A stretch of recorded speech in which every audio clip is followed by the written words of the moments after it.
Good morning बेटा। बेटा आज हम डिवीज़न की वर्कशीट 6 स्टार्ट करेंगे जो कि आपके वर्ड प्रॉब्लम्स है। Solve the following word problems. ठीक है, देखो बेटा आपको सम सारे आते हैं, आपको मल्टीप्लाई भी आता है, डिवाइड भी आता है, लेकिन आप वर्ड प्रॉब्लम्स में कंफ्यूज हो जाते हो कि इसमें मल्टीप्लाई होगा या डिवाइड होगा। मल्टीप्लाई में मैंने आपको बताया था कि जब आपने क्या है कि आपको किसी एक चीज़ के बारे में बता दिया जाता है और ज़्यादा के बारे में आपसे पूछ लिया जाता है तो आप मल्टीप्लाई करते हो। बताया था ना कि ज़्यादा की वैल्यू बताने के लिए आप मल्टीप्लाई करते हो। आप डिवाइड में बिल्कुल उसके अपोजिट बेटा कि जब आपको ज़्यादा के बारे में कुछ बता दिया जाता है और एक के बारे में पूछ लिया जाता है तो आप जो है क्या करोगे, डिवाइड करोगे। जैसे the cost of 9 cycles is ₹13,725 कि 9 साइकिल्स की कॉस्ट है 13,725 rupees. Find the cost of 1 cycle, तो 1 साइकिल की कॉस्ट बताओ। ठीक है बेटा, आप देखो क्या है, आप ऐसे लिखोगे worksheet 6 page 46 solve the following word problems. First sum A part ये लिखा आपने, आप इसे सोल्व करोगे। Cost of 9 cycles is equal to ₹13725। ठीक है बेटा, और अब आपने ये तो आपको दिया हुआ है कि 9 साइकिल्स की कॉस्ट इतनी है।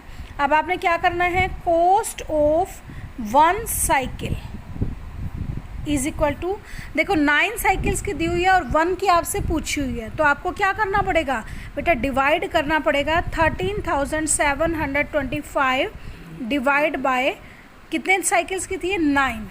तो आप डिवाइड करोगे इसको और यहाँ पर जो डिवाइड करके आएगा उसके सामने रुपीज़ ज़रूर लगाओगे बेटा। और डिवाइड कहाँ करोगे, यहाँ पर साइड में। 13,725 इसे किससे डिवाइड करोगे, 9 से। 9 0 ज़ा 0 1 और ऊपर से लिया आपने 3 13, 9 1 जा 9, 9 2 जा 18, बड़ा हो गया तो एक स्टेप बैक हो जाओ। 9 1 जा 9, कितना आया 4, ऊपर से लिया आपने 7, 9 6 जा 54, बड़ा हुआ 9 5 जा 45, कितना बचा 2, ऊपर से लिया आपने 2 और 9 कितना आएगा 9 2 जा 18, क्योंकि 9 3 जा 27, बड़ा हुआ 4 और फिर आपने क्या किया, यहाँ से लिया 5 और 9 5 जा 45 और 0। अब ऊपर से उतारने को कुछ नहीं है तो ये हुआ, यानी कि आपकी 1 साइकिल की कॉस्ट कितनी आई, ₹1525। क्लियर है बेटा। उसके बाद बेटा आप सेकंड सम देखिए क्या है, there are equal number of students in each class, कि हर एक क्लास में इक्वल नंबर ऑफ स्टूडेंट्स हैं। जैसे आप देखो, आप अब तक 3rd क्लास तक आप करके आए हो तो उसमें क्या है, किसी में 36 स्टूडेंट थे, किसी में 34 थे, किसी में 32 थे, लेकिन ये कह रहा है कि हर एक क्लास में इक्वल नंबर ऑफ स्टूडेंट्स हैं। इन 24 क्लासेस में देयर आर 1104 स्टूडेंट। कितने स्टूडेंट्स हैं 24 क्लासेस में, 1104 स्टूडेंट्स हैं। How many student are there in each class, तो बताओ हर एक क्लास में कितने स्टूडेंट्स होंगे। तो आप देखो क्या लिखोगे, पहले तो स्टेटमेंट लिखोगे, there are equal students dash dash dash और क्या करोगे, ईच क्लास। ठीक है, अब देखो 24 क्लासेस में स्टूडेंट्स हैं तो आप लिखोगे students in 24 classes is equal to 1104 students, और स्टूडेंट्स इन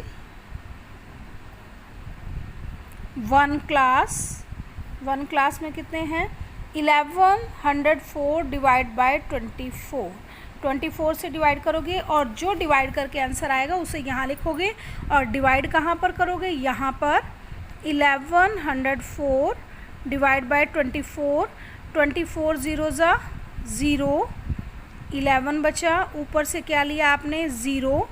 ठीक है, 24 की टेबल साइड में बना लोगे बेटा।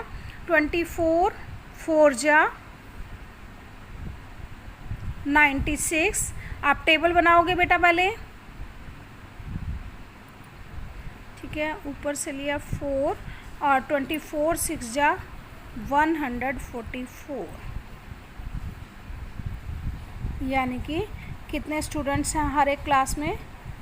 46 स्टूडेंट्स। क्लियर है बेटा? और इसी तरह से सी पार्ट बेटा, a book has dash dash dash whole book. ठीक है, आप देखो क्या है आपकी statement. A book has 3125 pages. एक बुक है उसमें 3125 पेजेस हैं। रीमा रीड्स 25 पेजेस डेली, और रीमा डेली 25 पेजेस पढ़ती है। In how many days will she finish the whole book. तो बताओ वो पूरी बुक को कितने दिन में फिनिश कर देगी? मैं कहती हूँ बेटा आपके पास एक बुक है उसमें 40 पेजेस हैं, आप डेली 5 पेजेस पढ़ते हो, तो आप कितने दिन में फिनिश कर दोगे बुक को? आप कहोगे मैम 8 डेज में। बस सेम थिंग कि वो आप बड़ी स्टेटमेंट दे रहा है कि 3125 पेजेस हैं, टोटल पेजेस इन बुक, या बुक हैज़ पेजेस कितने हैं? 3125। उसके बाद रीमा रीड्स डेली कितने पेजेस पढ़ती है? 25 पेजेस पढ़ती है वो। ठीक है, आगे क्या है? Number of days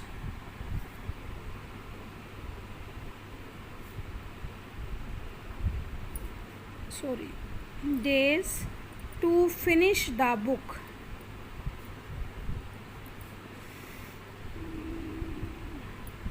is equal to 3125 divide by 25, और जो आंसर आएगा वो यहाँ पर लिखोगे और पीछे पेजेस लिखोगे। 25 बन जा 25 6 2 25 2 जा 50 और 25 5 जा 125। ठीक है बेटा, यानी कि उसे कितने दिन लगे? 125 डेज में उसने वो बुक जो है कंप्लीट की बेटा।